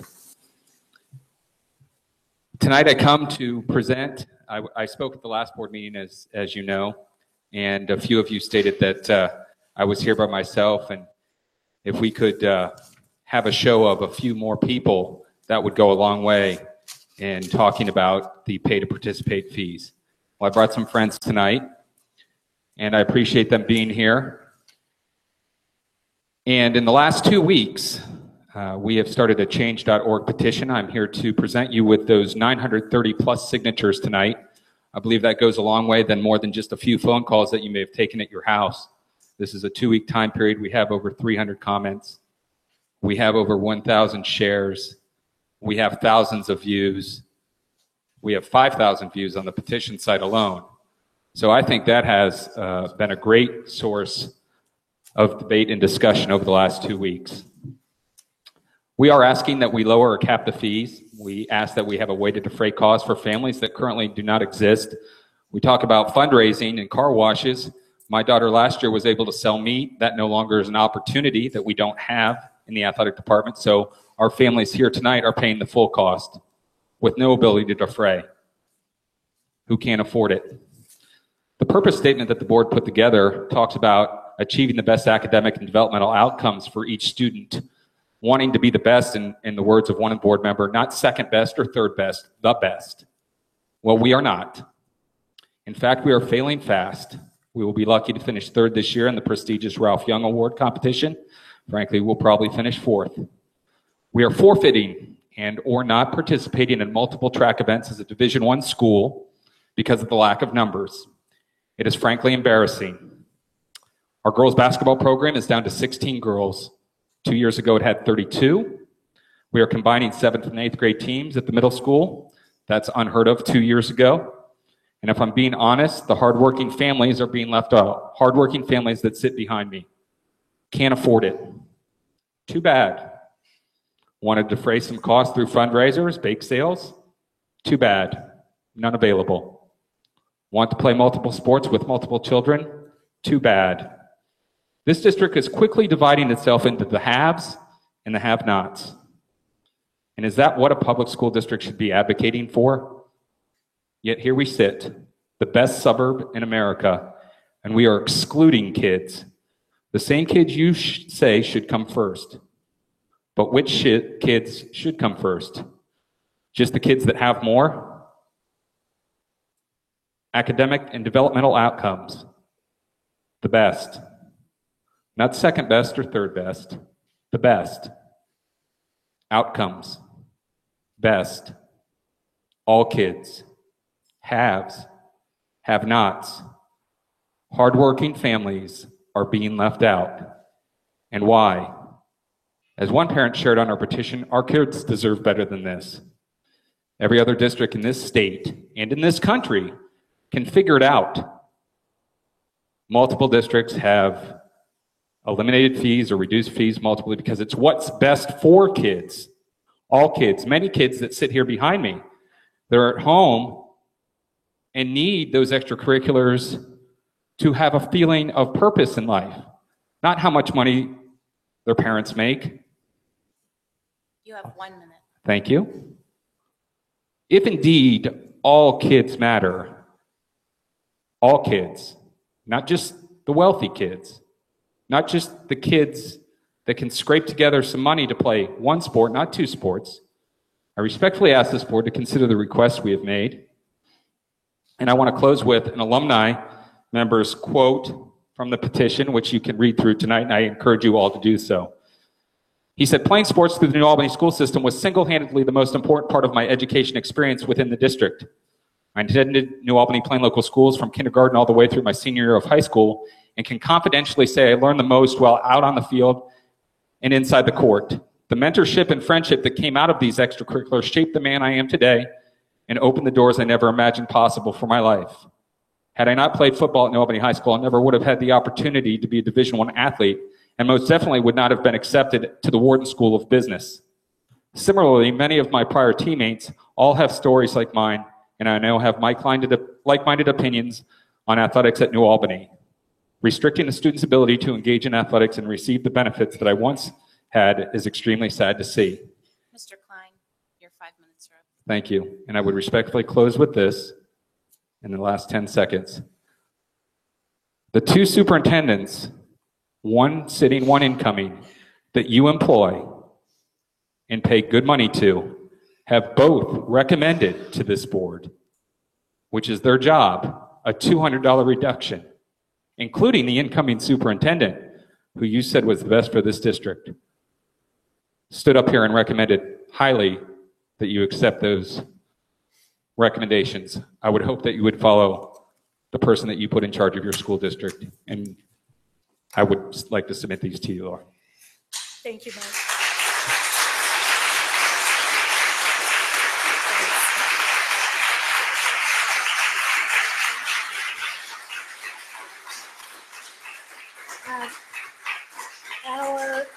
Our next speaker is Mike Triplett. Is he here?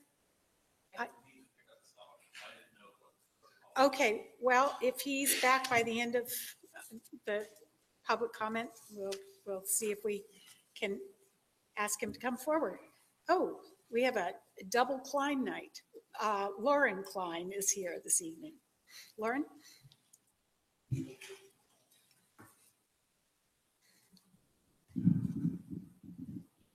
My name's Lauren Klein, and I'm a little sick, so sorry for my voice.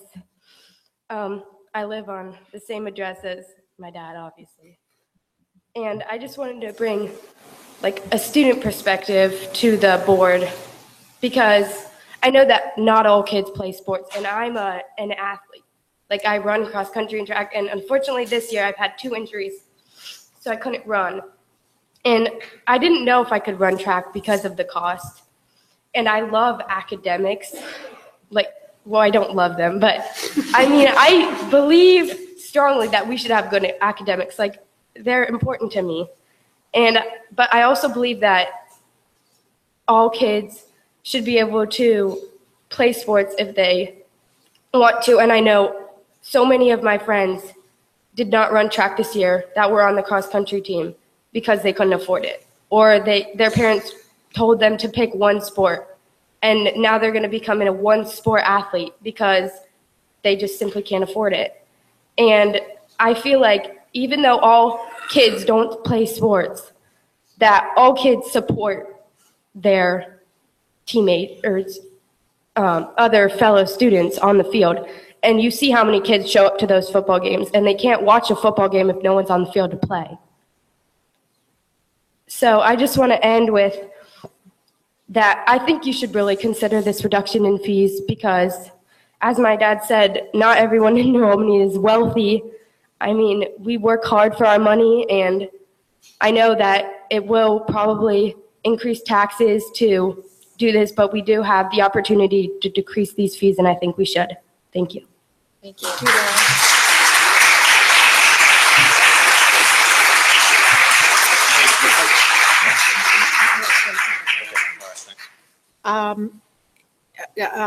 Sean,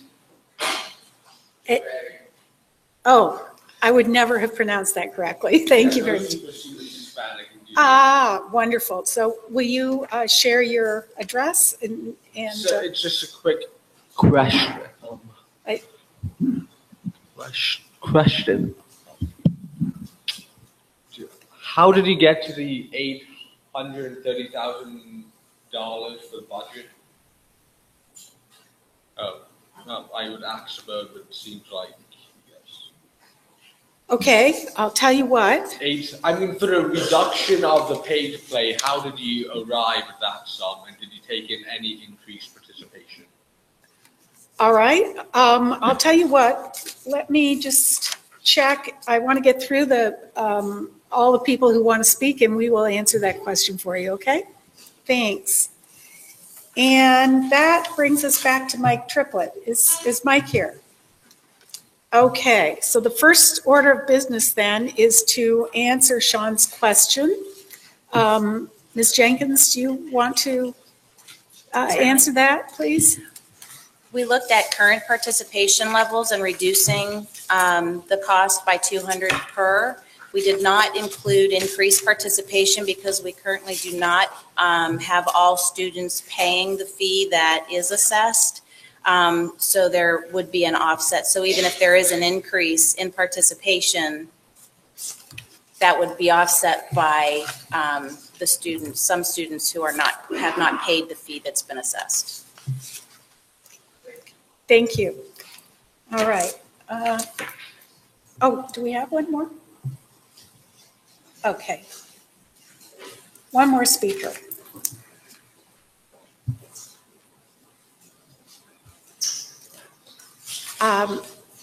Our last speaker this evening is Shelley Goodman. Shelley, once you get your jacket off, you could come to the podium and share your address. Let us know if you belong to any group that's relevant to your remarks this evening, and you'll have 5 minutes. Hi, I think all of you know me. I'm Shelley Goodman. I have a 2nd grader and a 5th grader.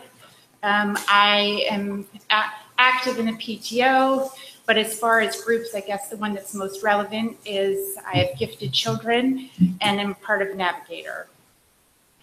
I apologize coming in late. I was at Norman Chubb listening to Resilience, and so I was trying to figure out how to do both things.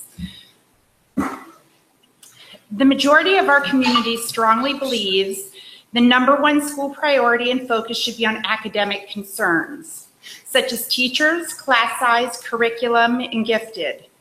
Everyone talks about getting the basics right, first and foremost. The truly unfortunate part is that our academically concerned community is not coming forward in full force to make sure our voice is heard by the Board of Education and administration. The community just believes that academics should and will come first. Although 40% of our students are gifted, Navigator, the gifted parent group, has a small membership and I am told is the only academically oriented parent support group. This is sad.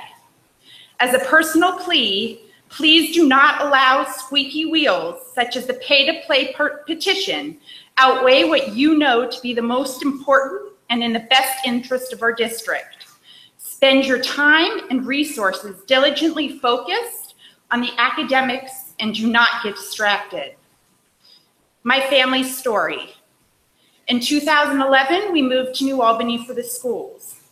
I have a son in the 2nd grade in the 2-5 and a daughter in the 5th in the 2-8.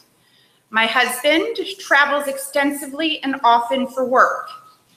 As a personal choice, I quit work 4 years ago to allow him to do additional work flexibility and to make sure I was more actively supporting my kids' best growth and development. We realized that I was their strongest advocate. I volunteer weekly in the classroom and seem to always be helping with something in school. I am my kids' chauffeur since we live just less than 2 miles from school and had our busing cut. Before I share my thoughts, I want to express tremendous appreciation and gratitude to fabulous teachers and administration. Ms. Arco, Ms. Hine, Ms. Laboon, and Mr. Barnes. Grace's growth and learning have been off the charts exceptional this year. Her math scores, both in reading and in math, have gone up over 25 points this year.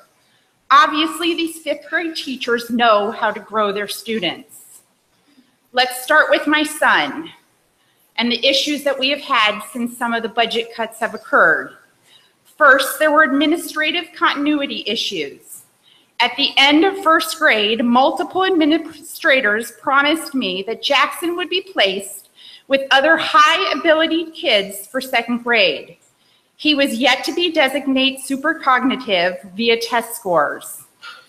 Due to RIF and her staffing exiting the district, Jackson's placement fell right through the cracks. Thankfully, Jen Denny made last-minute accommodations and switched him into Vicky Arco's class. We were thrilled to have Miss Arco and to be with a gifted superior cognitive cluster, but 28 2nd graders is just too many for even the best teacher. Class sizes at all levels need to be revisited, not just in the middle school. You have 1 minute. With over 40% of the students being gifted, New Albany needs more teachers that are capable of meeting the kids' needs.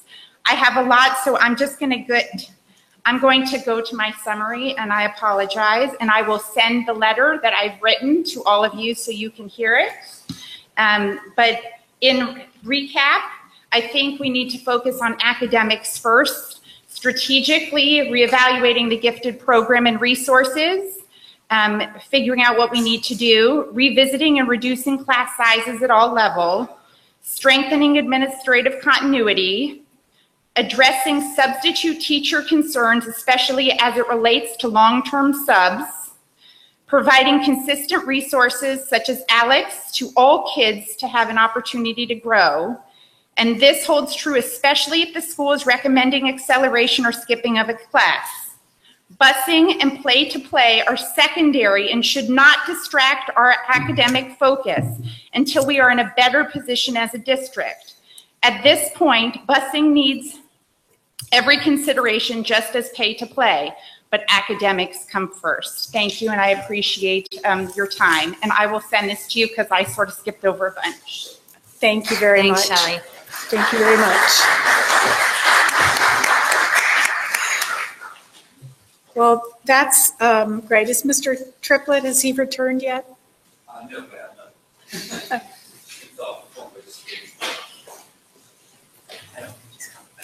Okay. So.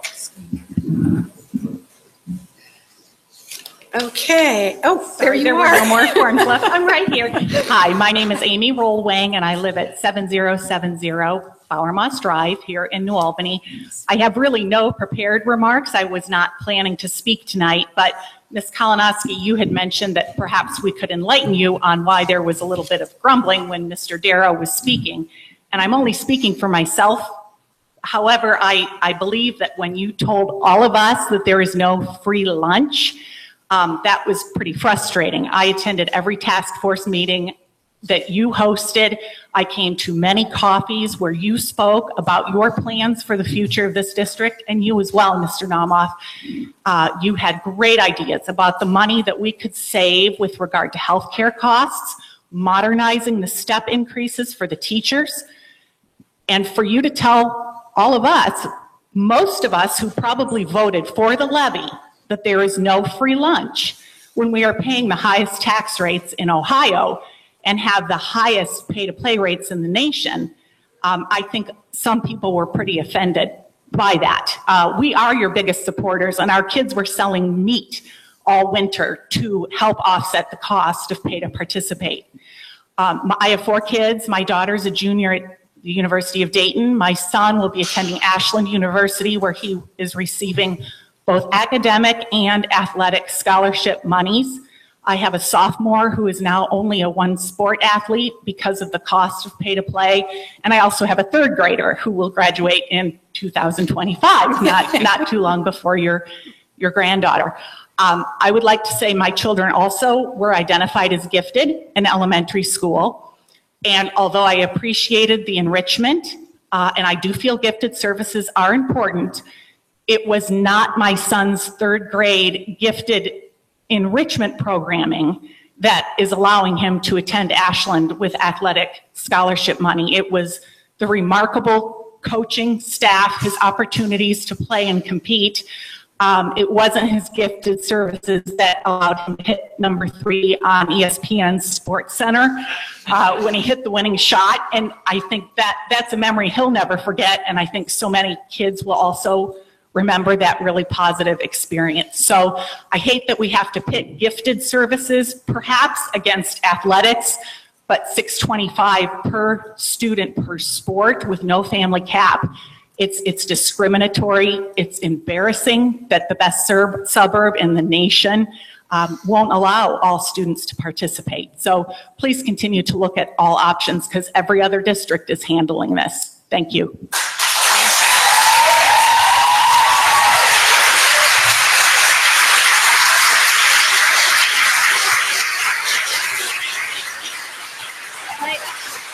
Thank you. One last speaker this evening, Keena Briggs.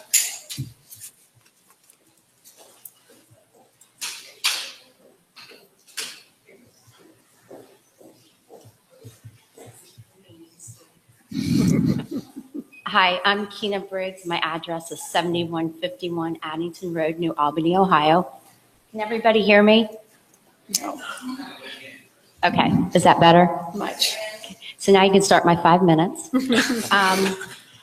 How many people in this room? Oh, I'm going to stop you right there. Okay, never mind. Because what I need Okay. you to do is address the board. Got it. Thank So there are probably several people in this room, when we think back to athletics in high school and what we accomplished academically, our memories are always what we did as part of a team. I know I reinforce with my kids, I want you to be rounded. I don't want you to be very strong academically, socially, regarding sports. It's rounding. We're creating adults here too soon. I have a gifted student. I have 2 very smart kids. One's identified gifted. One is taking advanced classes. I can tell you when they look back at what they've done, it will be the experiences they've had with their friends that count. The turnover and turbulence that we've had in our school district has been around for a very long time. It's nothing new. New Albany breeds great administrators, and they move on and they get other opportunities. As far as your story, I appreciate the fact that you advocate for your children. It's wonderful. I used to be you. I used to stay home. I used to advocate for my children. And it's wonderful that you have that opportunity, and it's great. I no longer do that. I had to go back to work, so I moved so that my kids could get busing because I wasn't able to transport them. So it is important that we do make sacrifices that we need to make in order to do everything for our children. So I guess what I'd like to say is the burden that we're putting on families, it rivals our ability to save for colleges, to be honest with you. And we are doing our share. When we are paying $625 and $425 for our children to do a sport, and we're not mentioning the fact that there's probably another $100 that they have to pay in order to buy the uniform for the sport. And then there's the meals and the gifts, just it goes on. And they may do 5 events, or they may cheer at 5 home games. When you divide it out, it's $150 per event. But will you do it? Yes, you'll do it, because we are developing adults. And as far as the gifted, I'm going to go out on the limb and say there's too much focus on it. They're still kids, okay? They're still kids. They don't know what they want to be when they grow up, most of them. Let's not push them to just kill themselves. I have a student that pushes himself too hard. How do you teach a kid not to care so much? You get them in sports. The things that they do, the accomplishments, the friendships, it's invaluable. So I would just ask you to consider that. Thank you. Thank you.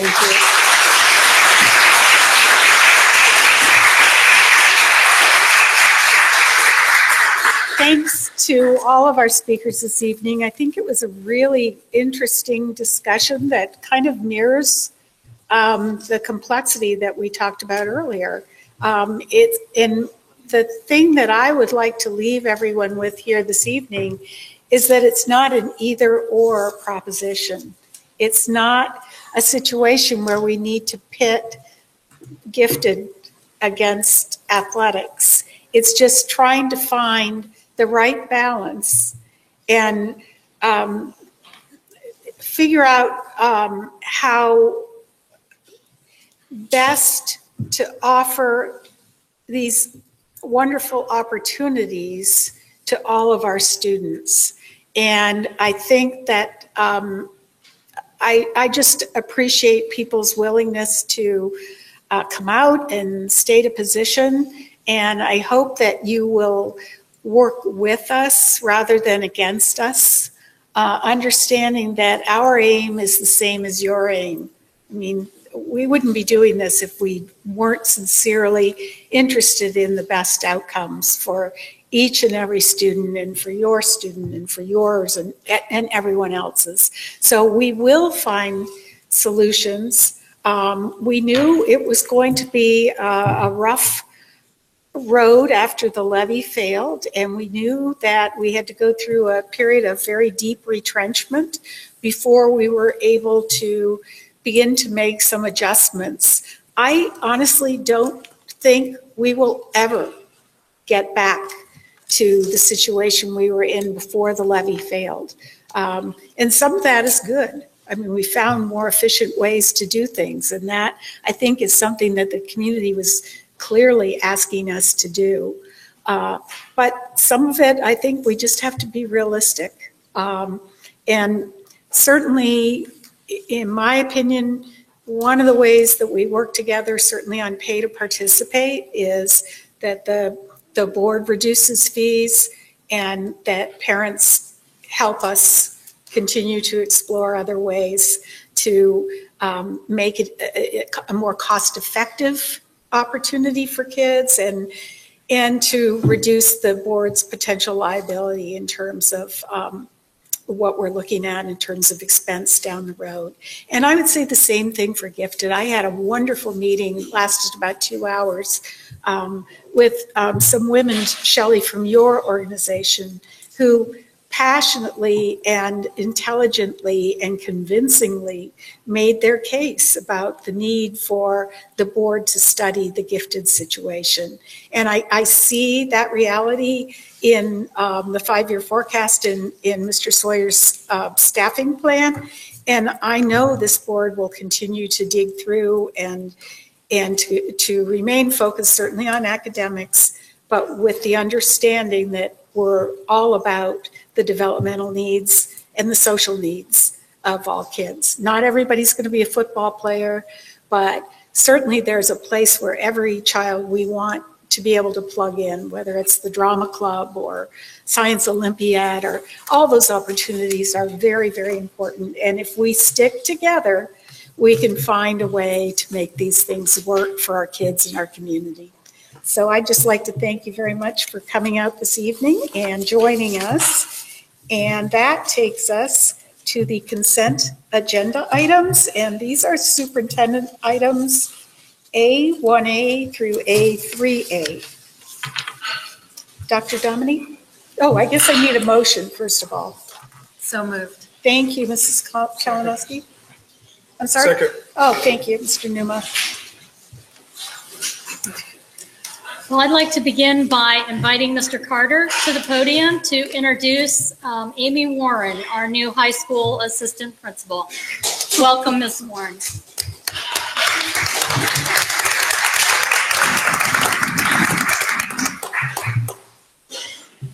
President Kohler, Vice President McClellan, Dr. Dominique, Board of Education, thank you for having us this evening. Through an extensive screening process, we have found a phenomenal candidate to present to you and recommend you to accept for the assistant principal high school position. I want to clarify that this was a position that was added based on restoration of a position that was lost last year. Mrs. Amy Warren comes to us upon your acceptance from Pickerington Lakeview Junior High after spending several years as a Pickerington Central High School assistant principal and classroom teacher. What I know about Mrs. Warren is she's very student-centered. She's extremely organized, very passionate, and she has left her mark in Pickerington with a number of student-led initiatives that have gone national. She's helped increase student voice. She's advocated and worked closely with parents. When I checked her references, one of the key phrases that came up from several people I spoke to on and off her reference list, because we do our due diligence, was that if you hire her, you're going to hire a rock star. And I really appreciated hearing that, because that's not what I was asking. I was asking, what can you tell me about Mrs. Warren where she would be a good fit for New Albany High School? And one phone call actually lasted 30 minutes, and all I said was, "Hello, I'm calling about Amy Warren." So that, again, spoke volumes, and it then supported the decision that came up with after input from 3 committees, a student committee, a staff committee, and an administrative committee. We screened over 100 applicants. We had 14 phone interviews, and then 6 face-to-face interviews, and then 3 finalist interviews to come up with our recommendation to you. So at this time, I would like to introduce Mrs. Amy Warren.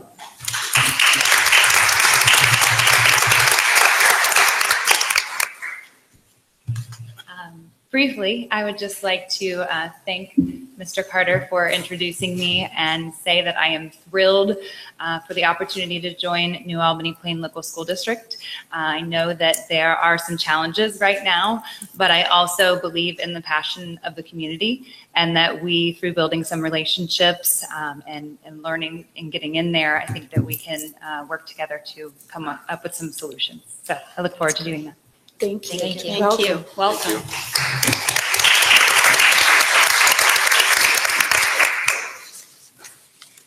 I believe the other items are items that the board is prepared for. And of course, draw your attention to the final resolution that you received, an email and extensive information from Ms. Jenkins and Mr. Sawyers regarding the urgent necessity to repair the middle school underground heating hot water piping system. So I'll take any questions at this time.